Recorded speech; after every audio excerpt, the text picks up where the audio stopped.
Hare Krishna. Yes, right in time. We actually want to thank all of you for making time on Saturday afternoon and coming here. It's our great privilege to host all of you. And I'll just briefly introduce His Grace Shubha Prabhu. Within devotee circles, he needs no introduction. But actually, every time I think of Prabhu, there is one verse that comes to my mind that at least I see him through this lens. So the verse goes like this: Kujantam, Kujantam, how does it?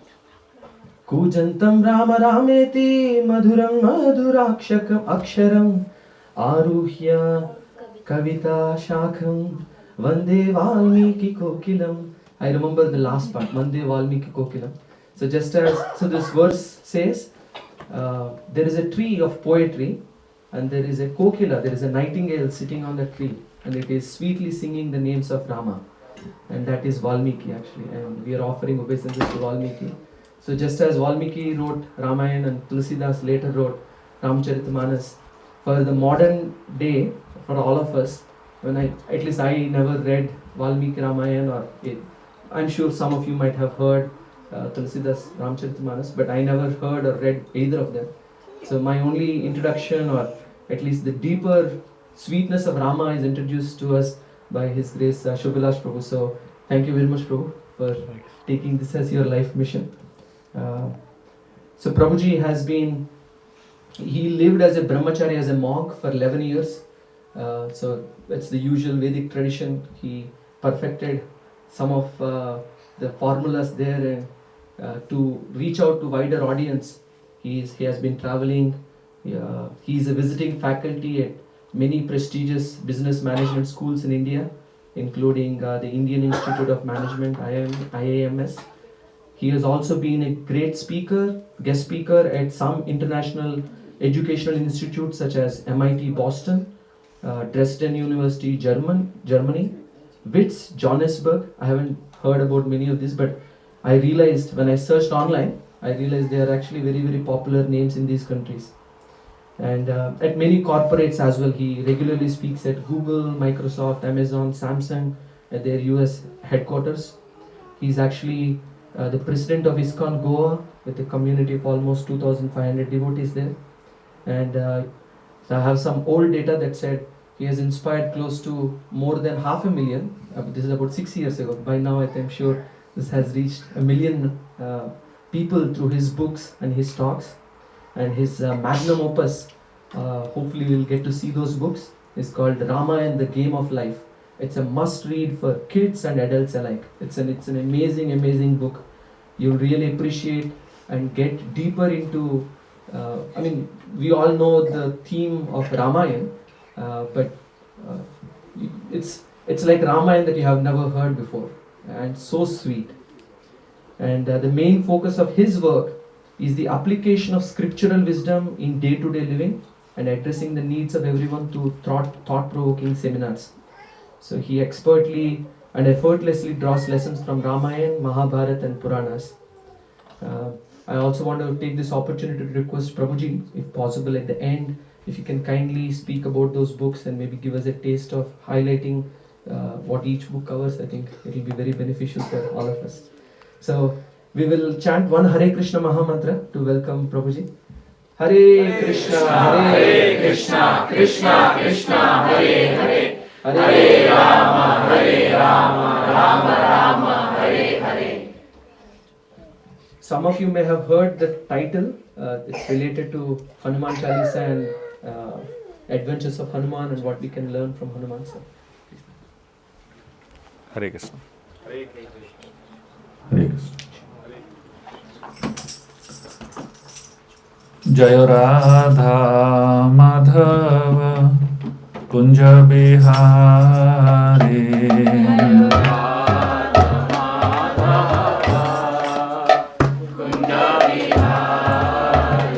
Jaya Radha Madhava Kunja Bihari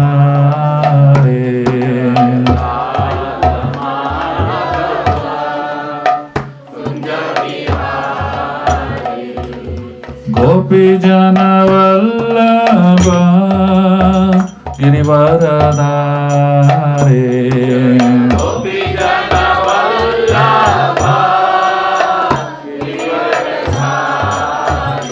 जय गोपी जन वल्लभ गिरिवरधारे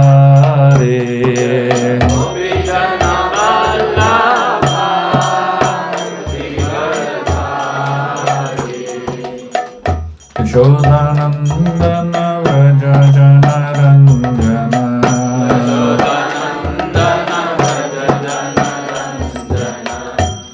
यशोदानंदन व्रज जनरंजन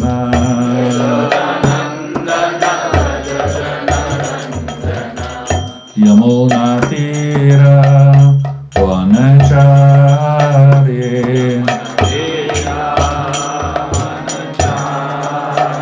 यमुना तीर वनचार्ये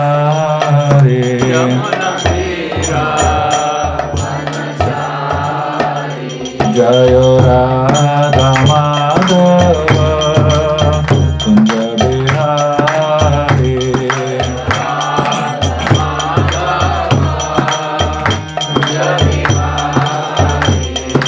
गोपी जन वल्लभ गिरिवरधारी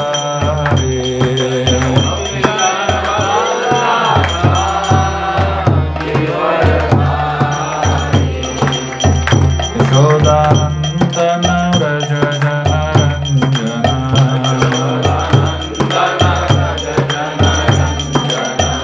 यमुना तीर वनचार्ये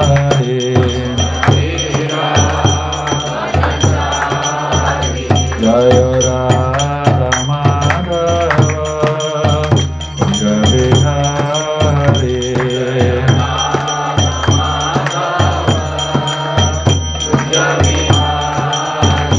जय राधा माधव कुंज बिहारी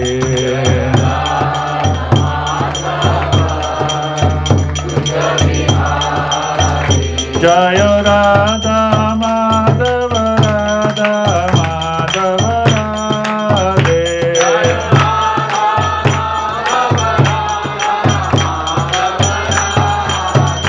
जय राधा श्याम सुंदर राधा श्याम सुंदर राधे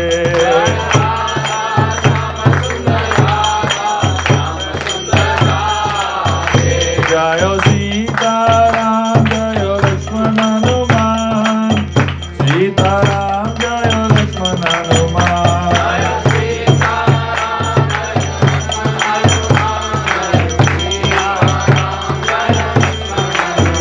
जय जय प्रभुपाद प्रभुपाद प्रभुपाद जय जय प्रभुपाद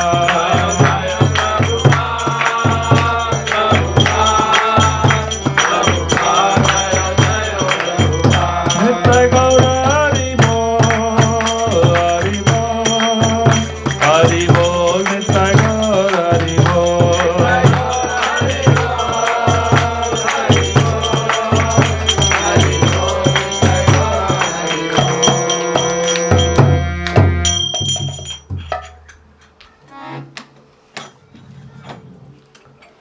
ओम ज्ञानतिमिरान्धस्य ज्ञानञ्जनशलाकया चक्षुरुन्मिलितं येन तस्मै श्रीगुरवे नमः श्रीचैतन्यमनोभीष्टं स्थापितं येन भूतले स्वयं रूपकदा मह्यं ददाति स्वपदान्तिकं वन्देऽहं श्रीगुरु श्रीयुतः पदकमलं श्रीगुरून् वैष्णवांश्च श्रीरूपं साग्रजातां सहगणा रघुनाथान्वितं तं सजीवं साद्वैतं सावधूतं परिजनासहितं कृष्णचैतन्यदेवं Shri Radha कृष्णपदान् सहगणा Lalita श्रीविशाखान्वितंश्च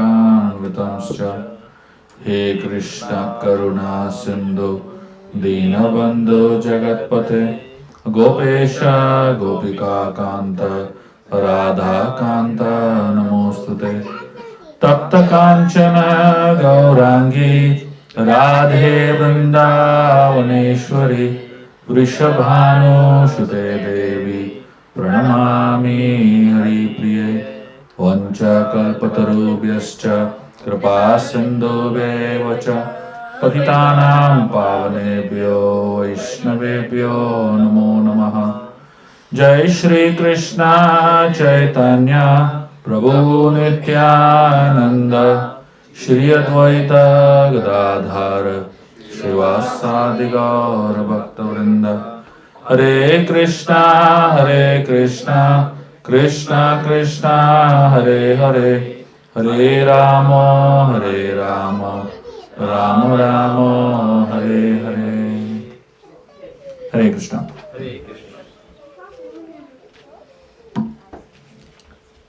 Very grateful and happy to be amidst all of you all here today. Thank you very much for coming on a Saturday morning. I know Saturday, Sunday is like sleep time. Especially Saturday morning is like prime sleep time, you know.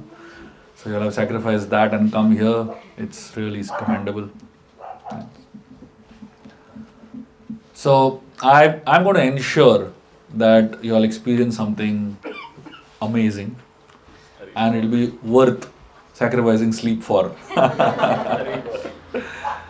So what I want you all to do in the next 1 hour or so is, first of all, put your hands in your pocket and take out your beautiful mobile phones and put them on silent mode. Because I can guarantee that the only disturbance that will come in your life in this 1 hour is that. And of course, your phone rings, 3-4 people around you also vibrate, you know, along with it. So please ensure that the phones don't ring. And it'll be good if the kids are at the back so that, you know, they can be sober. All the sober kids who are going to sit here and listen to the class should sit here to listen. And all the naughty ones should go at the back. Okay? So today, I'm going to take you all on a journey, and it's going to be memorable. So I have been writing so many books on the Ramayana, and specifically my inspiration has been immensely connected to Hanumanji, because I owe my spiritual life to Hanumanji literally. I got connected to Krishna consciousness, to ISKCON through Hanuman. So as a mark of gratitude for what Hanumanji has done for me, I wrote 3 books on him. I wrote a book called Chronicles of Hanuman. Then I wrote the Sundarkand of the Ramayana, the 5th volume of Ramayana. And then I wrote a book on Hanuman chalisa. That was my little way of expressing my gratitude to Hanumanji for bringing me to spiritual life. So today, I'm going to pick up some random verses from Hanuman Chalisa. And it may not even be verses, I'll pick up some words from Hanuman Chalisa here and there.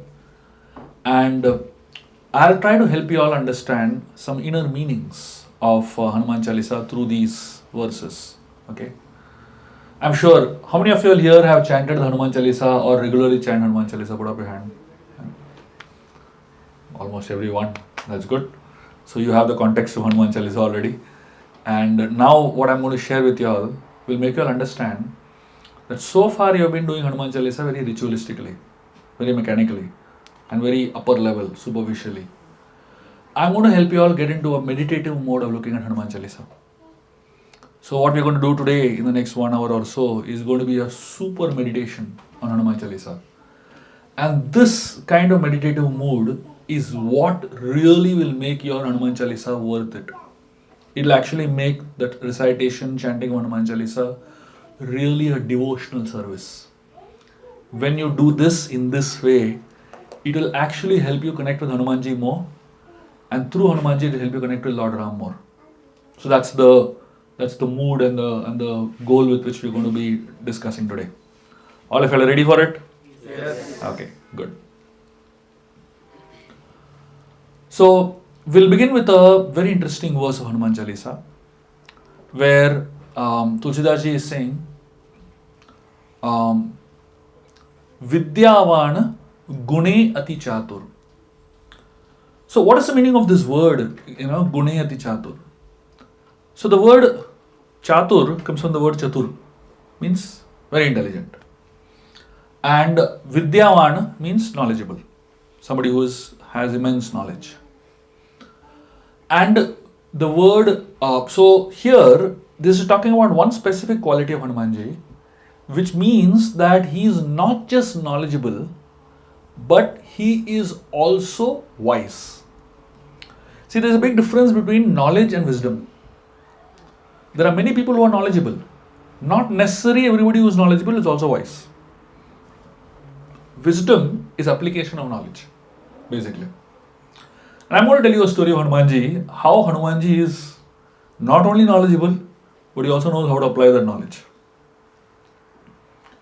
Just before the war, Ravan, he organized a Chandi Stotra.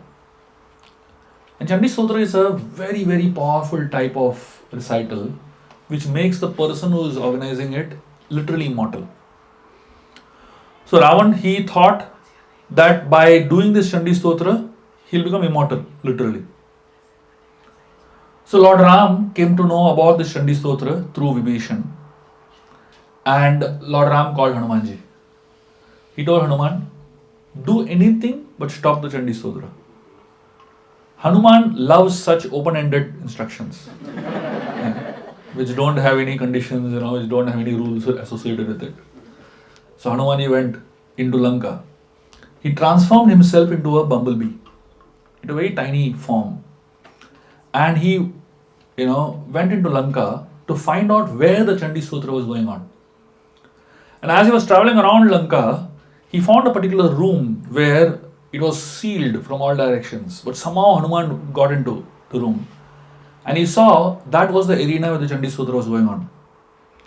And the atmosphere is very intense. But what shocked Hanuman the most was the one who was reciting the Chandi Stotra was Brahaspati, the guru of the gods. So Hanuman was shocked, thinking that why is Brahaspati here? He should be on the side of Ram. And then he realized that Brahaspati is not here out of love but out of fear. He has no option. He's being guarded by Ravan's people.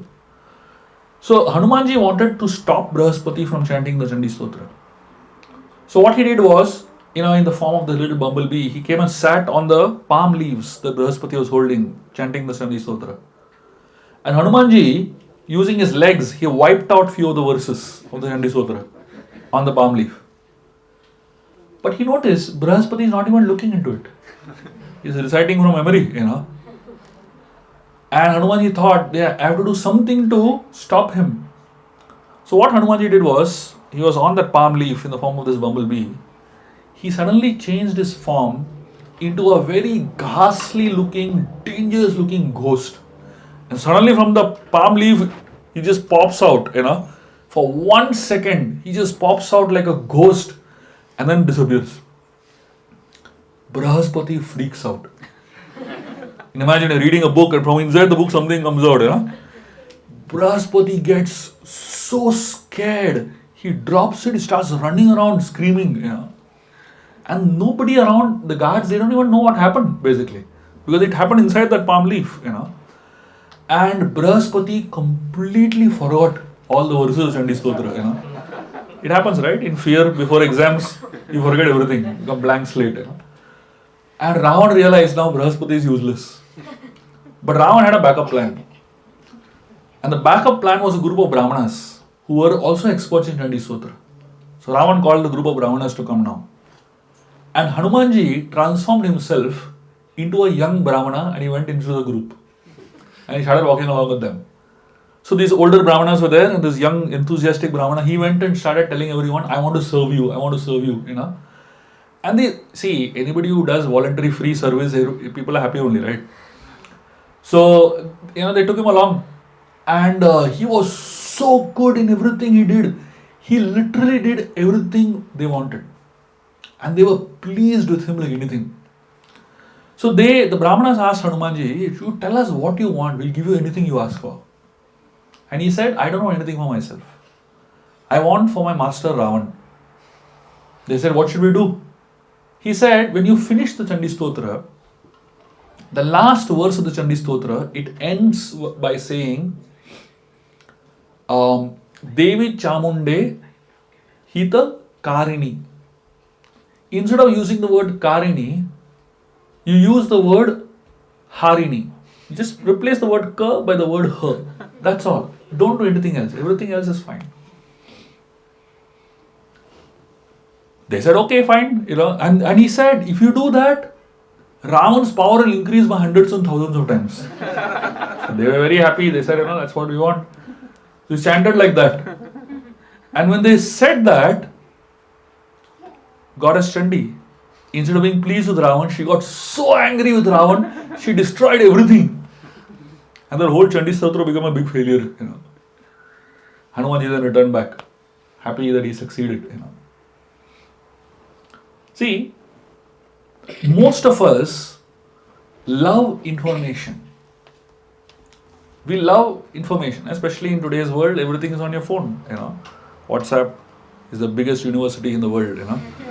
And people love the WhatsApp university so much. They believe everything that is written there. So knowledge at one level is information. But unless and until that knowledge has the power to transform your lives, that knowledge will never become wisdom.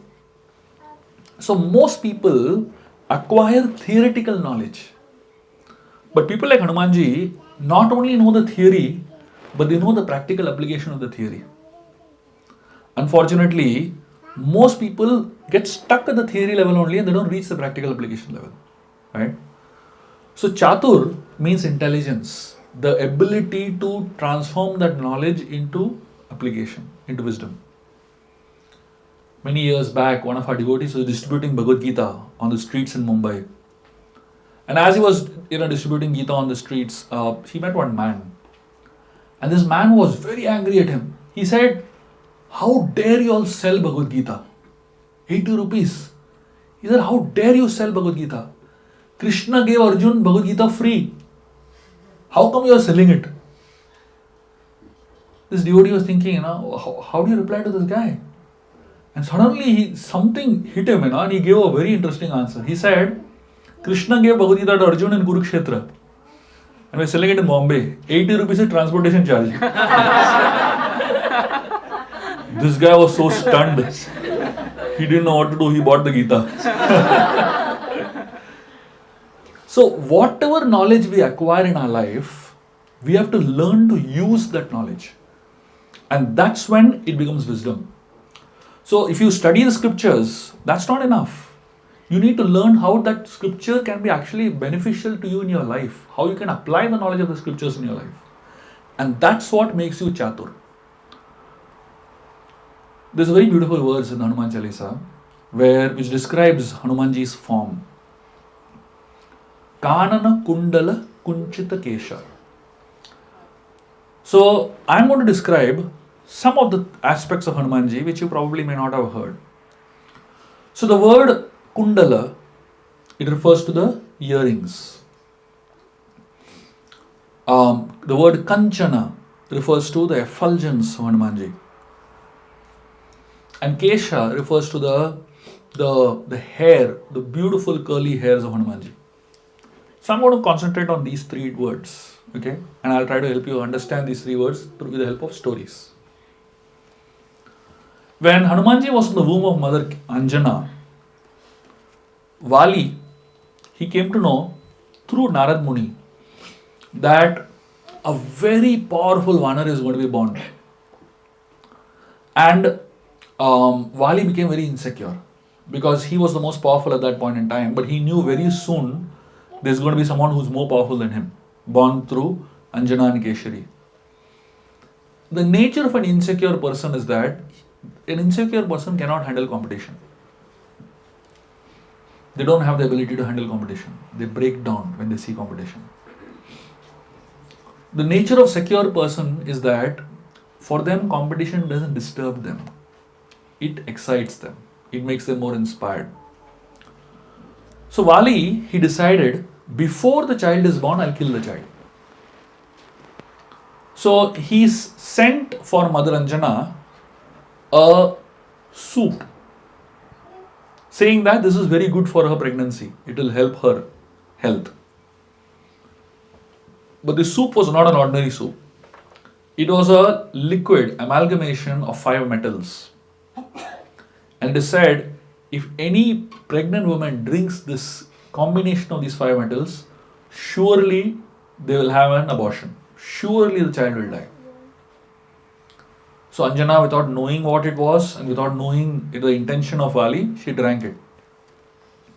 And then Vali was waiting for the news. Yes? How is Vali related to Anjana? They will live in the same kingdom, na? He is the king of the kingdom. And the father of Hanumanji, Keshari, he is a commander of one of the divisions of the army. Yeah. So Anjana drank this, and Vali was waiting for the news that the pregnancy is terminated. But no news came. Vali confirmed with that maid servant, did she actually drink it? I saw her drinking it.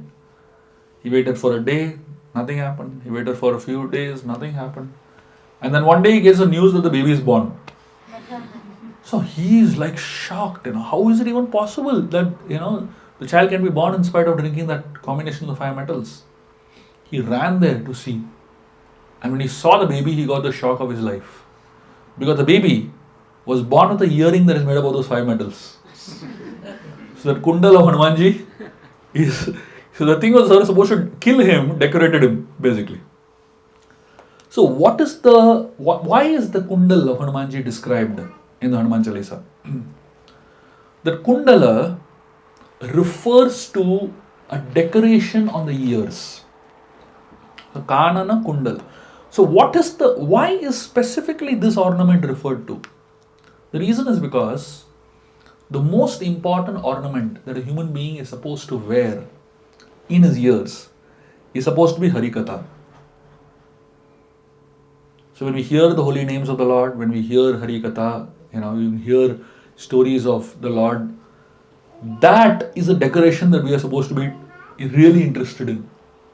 Unfortunately, nowadays everybody wears these studs and different types of earrings and all that, thinking that is a decoration that is nice.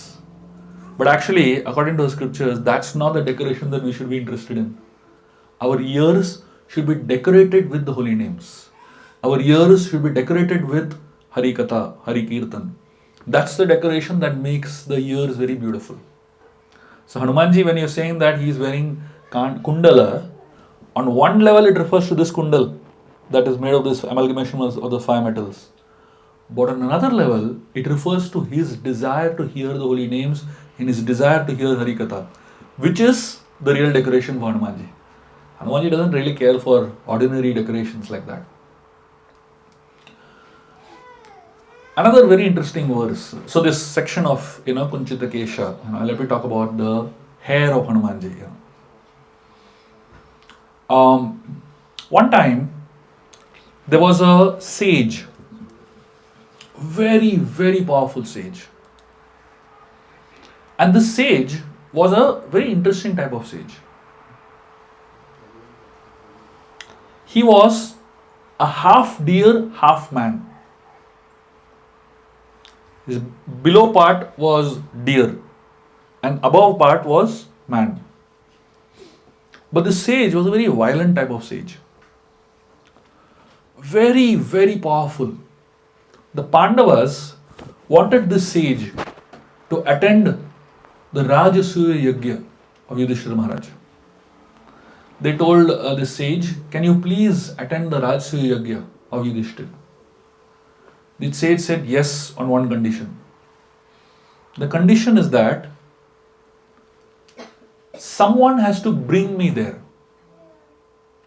But I will run at full speed. Somebody has to run ahead of me. And if I catch that person, I'll kill that person. So if somebody can run really fast and reach Hastinapur before me, then I will participate in the Rajasuya sacrifice. Otherwise, that person will die somewhere on the way. Imagine what a condition, The Pandavas were scared. They wanted the sage, but they wanted to live also, So Bhima finally said, I'll take up this challenge. And Bhima, before going to take up this challenge, he prayed to Hanumanji, his worshipable deity and his brother. And Hanumanji appeared in front of Bhima. And when Bhima told Hanumanji this problem that he had, Hanumanji pulled out some hair from his head and gave it to Bhima. And he said, you take this hair and go with you. And whenever you get tired and you see the sage coming very close to you, you drop a few hair. Then you will see what happens. So Bhima was ready. He began to run. The sage was chasing him. And whenever the sage would come really close to him, Bhima would drop some hair. And wherever the hair of Hanumanji fell, there Shivalingas would appear. Mystically, Shivalingas would appear.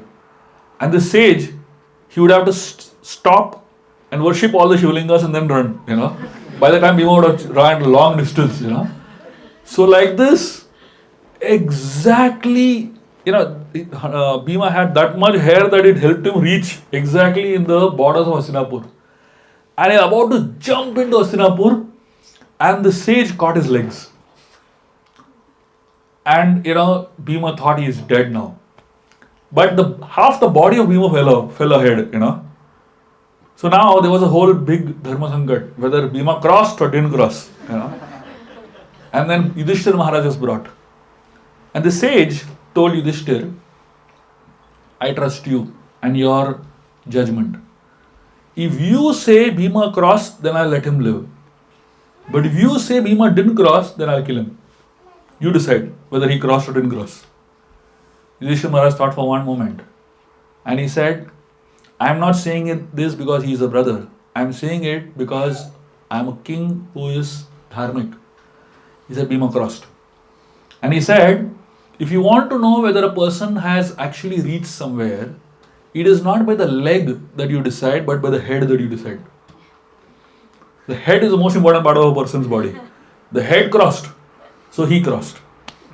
So the sage was really impressed with Yudhishthira Maharaj's judgment and he let go. Hanumanji is Rudra, is Lord Shiva's Ansha. And he is one of the most powerful forms of Lord Shiva. He is the most powerful Ansha of Lord Shiva. And therefore, the Shivalingas appearing from the hair of Hanumanji is very interesting. So now, most human beings, our hair, what is the use of it? You shave it, put it on the floor, put it in the dustbin, Some people preserve it and make wigs out of it, And those wigs also look so useless, They don't look any impressive, basically. The hair, which is the most insignificant part of a human body, but when it associated with Hanumanji, it is so powerful.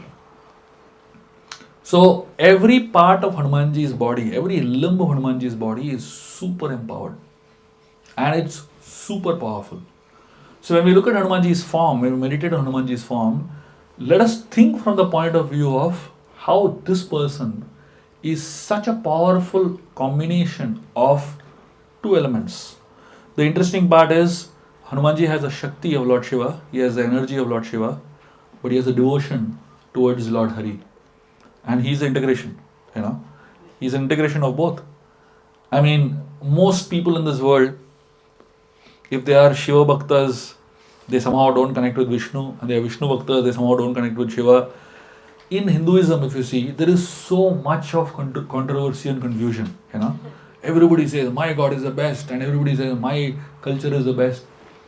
But there's one person in the entire Vedic culture who is a completely non-controversial person, that is Hanumanji. Nobody has any problem with Hanumanji. With everybody else, somebody has some problem on the other. With Krishna also people have problems. With Ram also people have problems. With everybody people have some problem on the other. But with Hanumanji, nobody has any problem. And this is what I have noticed. Wherever in the world I travel, nobody ever has told me something controversial about Hanumanji. And that's the interesting part of Hanumanji, isn't it? And Hanuman is one of the original superheroes. We know of Superman, Batman, Iron Man, so all those. But the original one is Hanuman. He's the original superhero.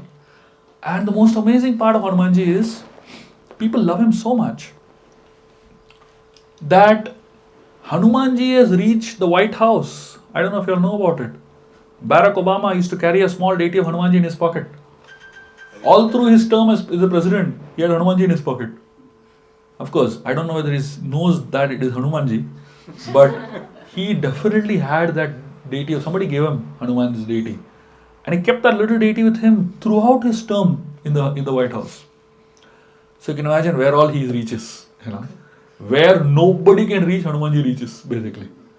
And therefore I realized that a very good way of bringing people to Krishna consciousness is through Hanumanji.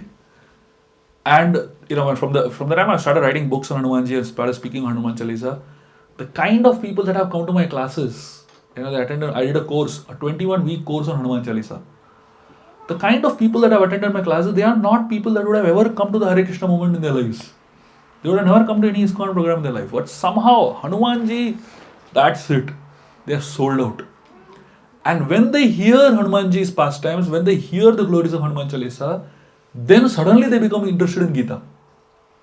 They suddenly start becoming interested in understanding philosophy deeper, basically. So, this personality is someone that can remove all obstacles on our way, not only physically, but also spiritually.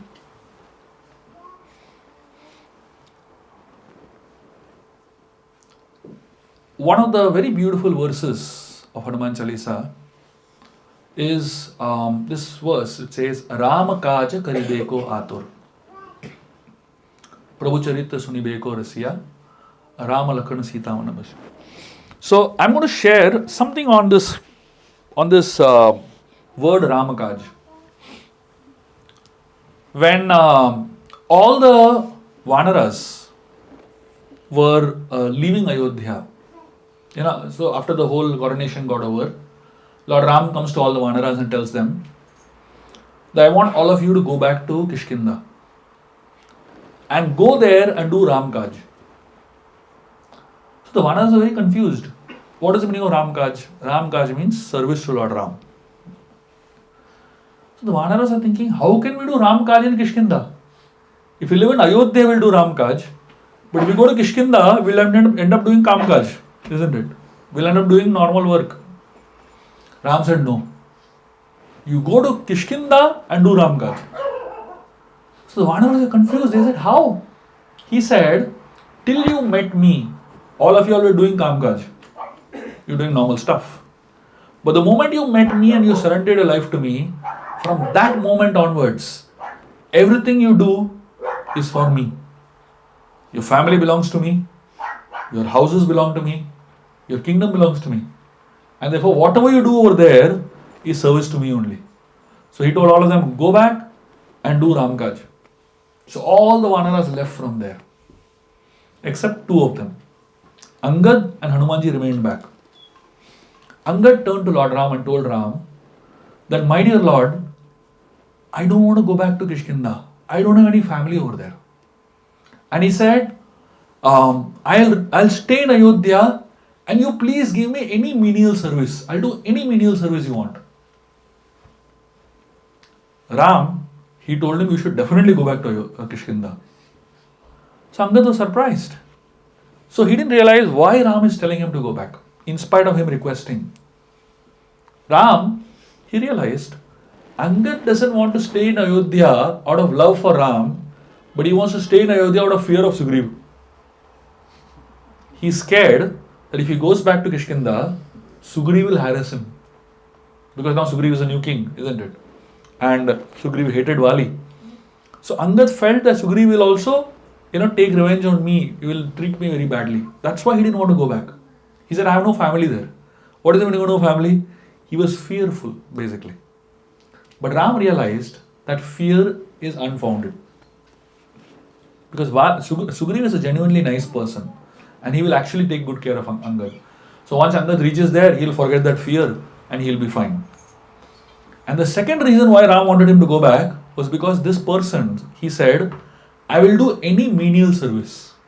What does that mean? That means he is distinguishing good service, bad service. He is distinguishing great service and not so great service. Ram said if someone distinguishes big service and menial service, that person doesn't deserve service. He'll go back. So for us, when we serve the Lord, when we serve in any way, there is no question of big and small. There is no question of menial. Every service is service. Service is a privilege. It is not some kind of, something that brings you fame or something that brings you recognition. That's not what the attitude of service should be. Whatever service you get, just do it with gratitude. So Ram has realized that this guy doesn't have the right attitude towards service. The interesting thing is that Ram didn't tell Hanuman to stay. Hanuman didn't ask Ram whether I should stay. No discussion. Hanuman assumed he has to stay. Ram didn't even have to tell him that you stay. He just stayed.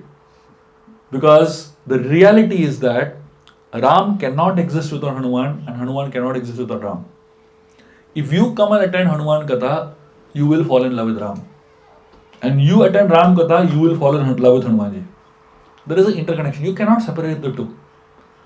Just like you can't separate milk and water. They are like, once they mix, they are just so integrated with each other, isn't it? So Hanuman and Lord Ram, their connection is so integrated. It will lead to synchrony. When Lord Ram was, when Hanumanji returned back, when Hanumanji was leaving from Kishkinda to meet Mother Sita, Lord Ram was giving blessings to all the monkeys. So every one of the Vanaras were coming, and Lord Ram was touching them, patting them. He was giving them blessings, basically. So all the Vanaras, every single Vanara received the blessings of Lord Ram. And Ram was waiting for Hanumanji. He was just waiting when Hanuman will come. And finally Hanuman came right in the end. So Lord Ram wanted to tease him a little bit, So Ram told Hanumanji, why did you come right in the end? I have no blessings to give you. I gave all the blessings. Everything is gone now. I don't have anything to give you. Hanumanji tells Lord Ram, my dear Lord, I don't want any big blessings. Give me the smallest blessing that you have. So Ram said, what is that? I don't think I have any small blessing. What is the meaning of that? He said. Hanumanji tells Lord Ram, when you met Parashuram, when Ram was coming back from Mithila after marriage of Sita, on the way Parashuram came and stopped him. In that discussion between Parashuram and Ram had made one statement. Ram had told Parashuram, the smallest possession that I have is my name, Ram. So Hanumanji tells Ram, I want that name of yours. I don't want all big blessings. All big blessings you give others. You give me the smallest thing you have in your possession. That is your name. Ram. 2 letters, right? Rama, that's all. So Ram was so pleased with Hanumanji that he embraced Hanumanji. And in that embrace, there's a deal was sealed, basically. And from that day onwards, the copyright of Ram Naam is with Hanumanji.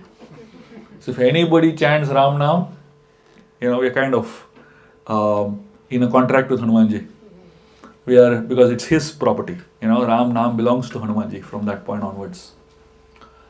So when Lord Ram was talking to Hanumanji, he gave him his ring. And that ring that Hanumanji was holding of Lord Ram, so actually the ring originally belonged to Mother Sita. I'll explain to you a little of that situation so you understand. So when Ram was in Ayodhya and they left from Ayodhya towards the forest, Sita was wearing the ring. Obviously Ram was not wearing any jewelry, right? He cannot wear any jewelry as per the rules. So he gave up all his jewelry. But Dashrath gave permission to Sita to wear jewelry and wear regular clothes. So Sita was not wearing Valkal Vastra. She was not wearing deer skin and tree bark in the forest. She was wearing her regular clothes, but she was wearing very simple clothes. But Dashrath also allowed her to wear some jewelry. So she was wearing some basic jewelry also. So when they crossed the boat, in addition to that, Anusuya also gave her some jewelry and all.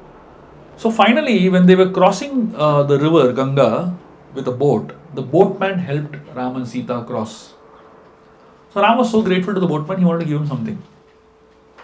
At that point, because Ram didn't have anything, Sita immediately understood what is Ram's desire.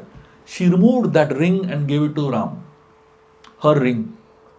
And in her ring, on the top, there were two beautiful jewels.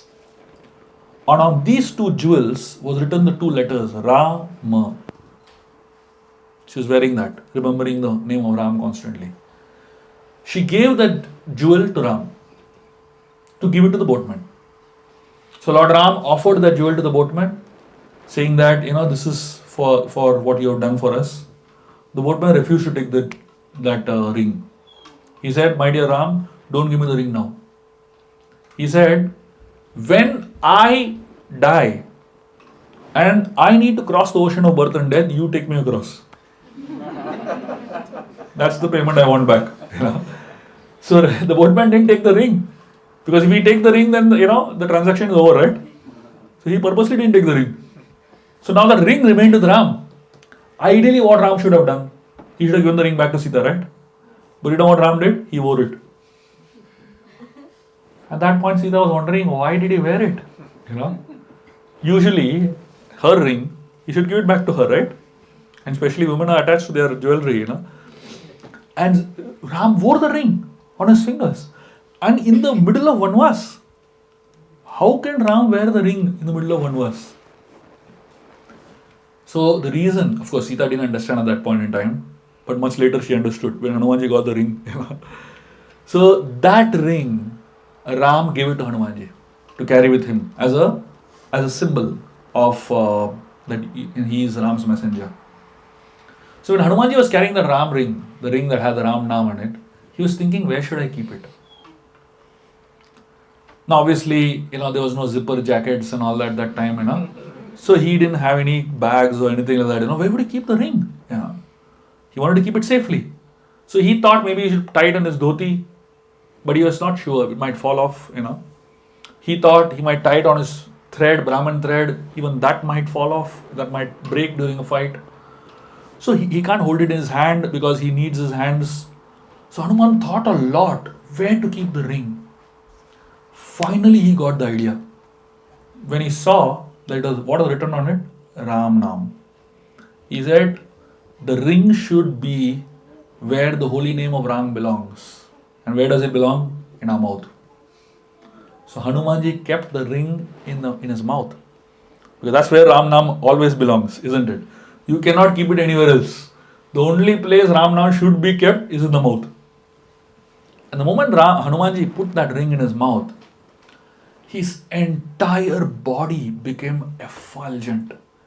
Every pore of his body begins to shine. Because the holy name of Ram was in his mouth, And that's what this whole idea of Kanchana Varana, Viraja Shubesha, So his body is effulgent. Kanchana means golden effulgence. That golden effulgence comes out from having the holy name of Ram in your mouth. One of our devotees, he was in the Gulf countries. He was traveling from one place to another. And the customs or immigration, these officers, they caught him. And they said, we want to check your bags. So he had done the security and all, they checked. But they said, we want to check again. They opened his bags, checked everything in his bags. And they couldn't find anything, so they let him go. After some time, they caught him again. They said, we have to check again. We are not sure. So they checked all over again. So this devotee was thinking, what is going on? And he was in regular clothes. He was not in devotional clothes. He was not wearing tilak or anything like that. He looked like a regular person. They said, you look too happy. Something is wrong with you. Imagine. In this world, if you're happy also is a problem. They didn't know that he's a devotee. They just saw him and they realized this person is too happy. That's the result of chanting. So when you chant the holy names of the Lord, there's a particular type of tej, there's a particular type of effulgence that comes. That everybody realizes, even a non-devotee can understand. This guy is something different, right? So obviously, Hanumanji, you can imagine his stage. You can imagine his power and you can imagine his effulgence, Rama Rasayana Tumare Pasa. The Rama Rasayan, the word Rasayan refers to elixir.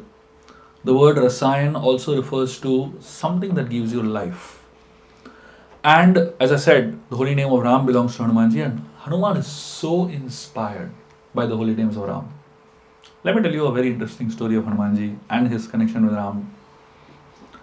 One time, Lord Shiva and Parvati, they come to visit Ayodhya to meet Ram and Sita. So, Ram and Sita are very happy to receive Shiva Parvati as their guests, and Sita calls Shiva Parvati for lunch. So Lord Shiva asks Ram, where is Hanumanji? So Ram says that if Hanuman is not in the palace, he'll be in the garden. You can go and check there. So Lord Shiva and Parvati go to the garden and they are looking around and they see something amazing. They see a scene, they have never seen anything like this. They see that below a tree, Hanumanji is sleeping on the ground, like fast asleep. And while sleeping, he is snoring. When we snore, what kind of dangerous sounds come out, right? All kinds of very, very risky and dangerous sounds. There's one friend I have. When he snores, the next 2 rooms you have to leave empty. After that, you can sleep, Super dangerous. But when Hanumanji was snoring, Ram Nam was coming out. From the snoring of Hanumanji, imagine. And the vibration of Ram Nam was so powerful that literally the entire tree was reverberating with Ram Nam. All the leaves of the tree were shaking. Lord Shiva was so amazed looking at this scene. The Hanumanji is sleeping and snoring and Ram Nam is, reverberating the whole tree. Shiva began to play his damuru and dance. He was so happy. He was playing his damuru and dancing. His kirtan going on here. And Parvati Devi also started accompanying Shiva. She also started dancing. And then looking at Shiva and Parvati dance, the Gandharvas, the Apsaras, the Kinnaras, all of them began to play musical instruments. And a full-fledged kirtan began in the garden. So Sita and Ram were waiting. Shiva Parvati is not coming only. So Sita sends Lakshman. He said, go and see what is happening over there. So Lakshman goes and sees here full-fledged kirtan going on. He also begins to dance. And then Mother Sita sends Bharat. He also begins to dance. She sends Shatrughna. He also doesn't come back. So Sita and Ram are wondering what is happening in the garden. Nobody is coming back. They both themselves come out. And they see outside, here is a massive kirtan going on. And now Ram understands that the person responsible for it is sleeping over there. So Ram goes and touches Hanumanji and wakes him up. And Hanumanji gets up from his sleep. He feels so embarrassed, that because of me, such a big chaos is happening over here. He gets up and then Ram brings Hanumanji inside and Sita makes everyone sit for lunch. And while everyone is sitting around, Hanumanji is excited, he wants to go and serve everyone. So Ram tells Sita tells Hanuman, you sit this time. And you have caused enough trouble, now you sit and eat. Usually Hanumanji eats after Ram. So he eats the remnants of Lord Ram. This time, he was eating along with them. So Hanumanji's appetite was unlimited. He was eating so much quantity. Sita was getting worried, The food is going to get over. One time, some of our brahmacharis, like 7 or 8 of us, we went to somebody's house for lunch. And this devotee, he made a big risk by calling 10, 15, 9, 10 of us, Big risk he took. He didn't understand what he was doing, basically. And there was one brahmachari who had like voracious appetite. So this devotee made mango juice, amras, And this one person drank 10 glasses of amras. And this devotee had tears in his eyes. Everything was over. He didn't know what to do. So then somebody had to tell this devotee, Prabhuji, please cool down. Thoda shant ho jao. Sometimes brahmacharis can be a little dangerous, So when Shiva saw Hanumanji is like, eating so much, Lord Shiva understood that this is going to be complicated. So he took a tulsi leaf. And on the tulsi leaf, he wrote the word Ram and he put it in Hanumanji's hand. And Hanumanji ate the tulsi leaf with Ram Naam on it. Immediately he became satisfied. His hunger completely went away. Ram rasayana tumare pasa. So all of us, we are absorbed in many things in our lives, isn't it? And whatever we are absorbed in, that's what we see around us. And that's what really is in our consciousness. There are some people who are absorbed in money. Everywhere they see business opportunity. Isn't it? There are some people who are absorbed in clothes. Everywhere they go, they can see clothes only, There are some people who are absorbed in jewelry. Everywhere they go, they can see jewelry only. There are some people that are absorbed in books. Everywhere they go, they can see books first, Whatever you are absorbed in, that's what you see first. Isn't it? That's how life works. So, if we are absorbed in lower things, we will only see lower things. And if you are absorbed in higher things, you will only see higher things. Hanumanji is so absorbed in Ram and Ram Naam that everywhere around him he can see Ram Naam only. In every opportunity he can see Ram Naam. And Ram Naam manifests in every aspect of his life.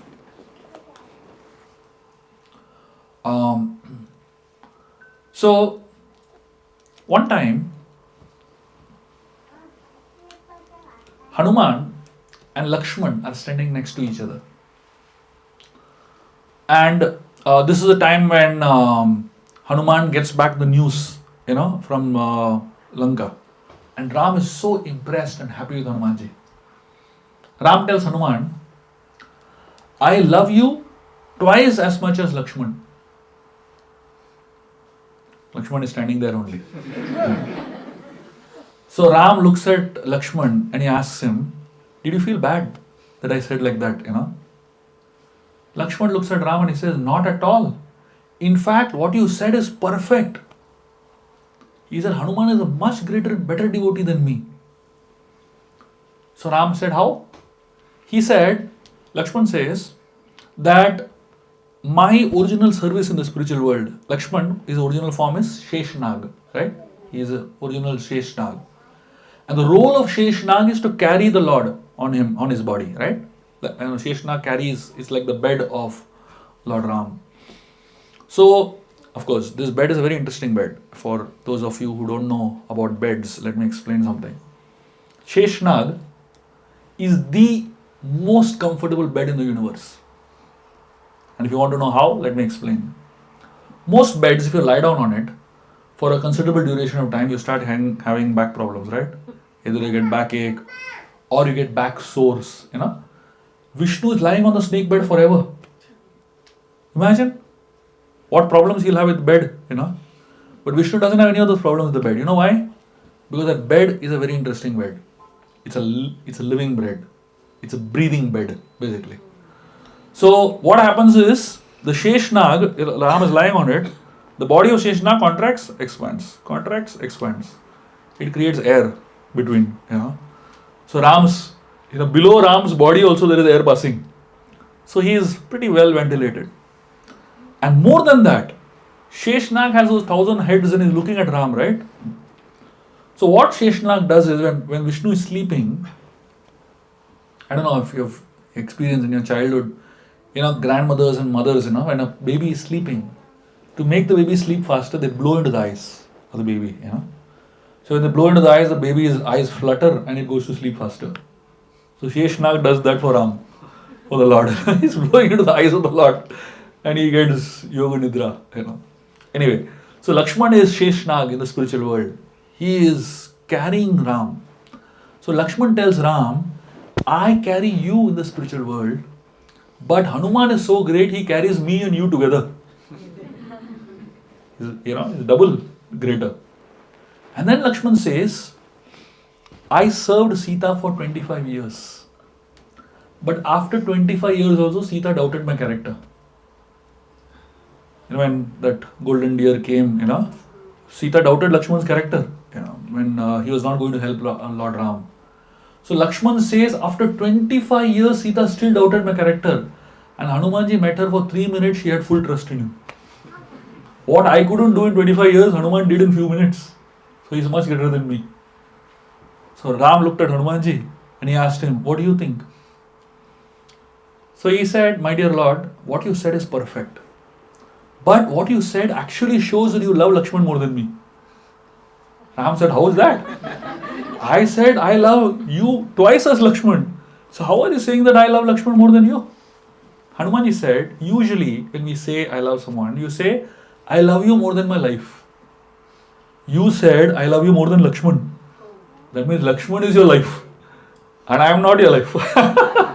So that means I am separate from you, but Lakshman is a part of you. Therefore you love Lakshman more. Ram was amazed. And this is Vaishnava society. Vaishnava society is a place where Vaishnavas love each other more, and they have so much love and affection for each other that they're ready to glorify each other like anything. They don't feel envious of each other. They don't feel insecure of each other. They don't feel, any kind of jealousy of each other. In a modern society, in a regular society, there is a lot of envy, a lot of insecurity. But in a spiritual society, ideally, we should have love, we should have affection, we should have beautiful connections. And that's what makes spiritual society is very interesting. So when you study the character of Hanumanji, when you study the character of all these personalities, you realize this is something else. This is another realm of thinking only. So there is one verse in Hanuman Chalisa that talks about the continuation of the Kanjana Varana verse, where it talks about the thread of Hanumanji. What is that word? Janev Saje. Yeah, sorry. So what is the meaning of Janev? I'm going to tell you all some really interesting stories of how Hanumanji is a student. So that thread, Brahman thread, represents that you are a student. Ideally, we are supposed to be a student forever. And here is a story of Hanumanji being a student. At one point in time, Hanumanji wanted to learn scriptures, and he approached Surya Dev to learn the scriptures. So Surya Dev told him, Surya Dev had a school that was a moving school. On the chariot itself, Surya Dev taught. So the sun has to keep moving, right? Constantly. He can't take a break. But Surya Dev, he loved teaching so much that he, additional to that service of moving around the world, he also does teaching on his chariot. So when Hanumanji approached Surya Dev told him, see, I'm sorry, my school is full. There are 60,000 sages sitting on the chariot and learning from Surya Dev. So whether it is Surya Dev's international school or in today's world, it's all schools are all full, right? So Surya Dev told him, see, I don't have place for you. There is no place only to sit. Hanumanji said, I don't need place to sit. You just give me permission. I will manage place. Surya Dev said, fine, as long as you can manage your space. So Hanumanji, he began to fly along with the sun god. So the sun's chariot is flying, and Hanumanji is flying along with it and hearing. If you are inside the class only, you are distracted. What if you are outside the class? Where is the question of paying attention, isn't it? So some people are inside the class and some people are outside the class. So Surya Deva didn't know whether he will actually understand. But through the sun cycle, 60 cycles of the sun, Hanuman remained over there as a student. And in 60 cycles of the sun, Hanuman learned all the Vedas, all the Vyakaran, all the grammar, every single thing that is needed to be learned, he learned it in 60 days. And the interesting part was, not even once Hanumanji asked Surya Dev to repeat. Once he hears, remembers forever. That was Hanumanji's eagerness to learn. See, a good teacher can give you knowledge. But for you to absorb that knowledge, you need to be a good student also. It is not enough having a good teacher. The question is not whether the teacher is good, the question is whether the student is receptive. Most students today, they are not receptive at all. No matter how good the teacher is, if the student doesn't want to learn, what will the teacher teach? Isn't it? And therefore, Hanumanji was not just a very, very powerful, but he was also very knowledgeable because he learned so much from great teachers. One time, Hanumanji approached Narad Muni he heard Narad Muni play the veena and sing the names of the Lord. Hanumanji loved it. He went to Narad Muni and told him, "Can you teach me how to play, veena and how to sing?" Narad Muni told him, "Okay, fine." And then Narad Muni's musical classes began for Hanumanji. And Hanuman became so good in music, really, really good. Finally, Narad Muni, he wanted to test Hanumanji's musical skills. So he told him, "Sing a song." And Hanumanji began to sing. He sat on a rock, closed his eyes and began to sing beautifully. And as Hanuman was singing so nicely, all the rocks in that area began to melt. That was the power of Hanumanji's music. And Narad Muni became so stunned, he closed his eyes and he completely lost track of time. And somehow in his hand, his veena fell off without him even realizing it. And the veena fell on a rock. And the rock which it fell on had melted. So the veena fell on that liquid melted rock. And then Hanumanji stopped singing. The rock became hard again and the veena got stuck. So Narad Muni woke up after some time. He was so happy with Hanumanji singing. And then he saw that his veena had fallen down. He went to pick up the veena. The veena is stuck now. It's not coming out only. So he told Hanumanji, "Please sing again a little bit, I'll get the veena out." Hanumanji said no and he began to run. Narad Muni was thinking, why is he running? Narad Muni began to chase Hanuman. And Hanuman ran all over Kishkinda, every nook and corner of Kishkinda he ran. And finally he came back to the same place and sat down. Narad Muni said, "Why did you make me run like this?" He said, "I wanted the dust of your lotus feet to fall all over Kishkinda." Hanumanji's style of making that happen. So he has his own unique way of worshipping his guru basically. This is the mood of Hanumanji, of being an eternal student. One of Radharani's names, Radha, is known as Vidyarthini. The word Vidyarthini means she is an eternal student. Every single day she is learning something new. Every devotee of the Lord should eternally be a student. What is the difference between a guru and a student? And a guru and a disciple, what is the difference? Guru is someone, this is a definition given in the Kenopanishad. And it's a very interesting definition that you all should know. Guru is someone who knows that he does not know. And a student is someone who does not know that he does not know. That's all. So, if you think that you know everything, that means you are not qualified to be neither a guru nor a student, basically. So, if you know that you don't know, then you can be a guru. But if you don't know that you don't know, then you can be a student, basically. Someday you have to come to a point of learning that I don't know everything. I am ready to learn. And Vedic knowledge is eternal. All life long, if you keep learning, you will still at the end of your life. I've been studying Ramayana for the last more than 10-15 years now. Every day I read something new and I learn something new. I see I come across a very interesting analysis, a very interesting realization. That's how scriptures are. No point in time where you will ever come to a point where you think that I know everything. And that's what this whole idea of Janayu is. I'm going to end with one very, very interesting story, and it's one of my favorite stories of Hanumanji. This story, Achuchetan Babu, if you can get me the set of books. This story that I'm going to tell you all is an amazing story. And this story, it teaches us the closeness between Ram and Hanuman. One time, Narad Muni comes to Hanumanji, and Narad Muni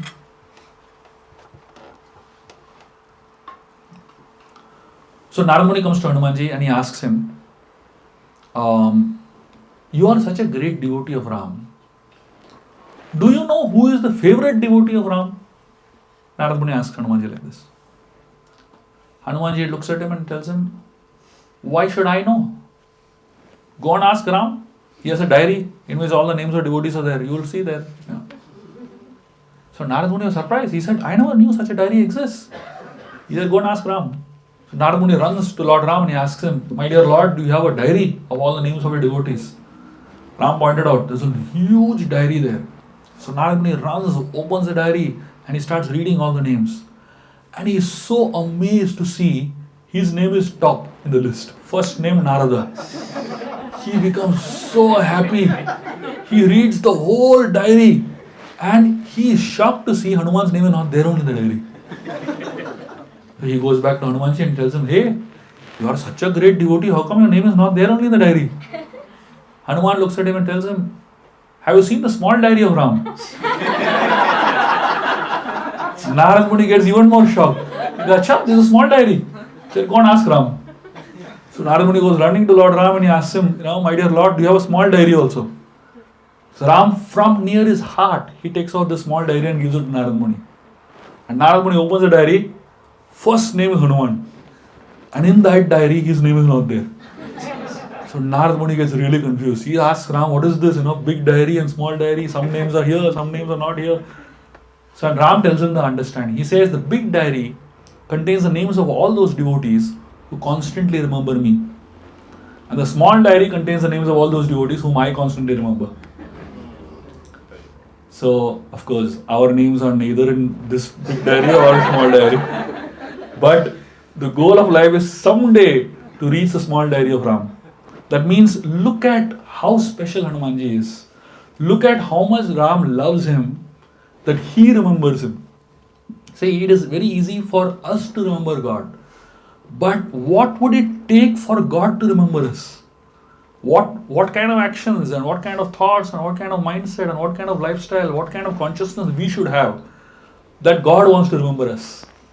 And therefore, we are all very, very fortunate to have access to someone who is at that level that Ram wants to remember, So when we study the character of all these personalities, who are so powerful, who are so divine and so devoted, it inspires us to aspire for a higher way of looking at life. It inspires us to aspire for a higher way of living our lives.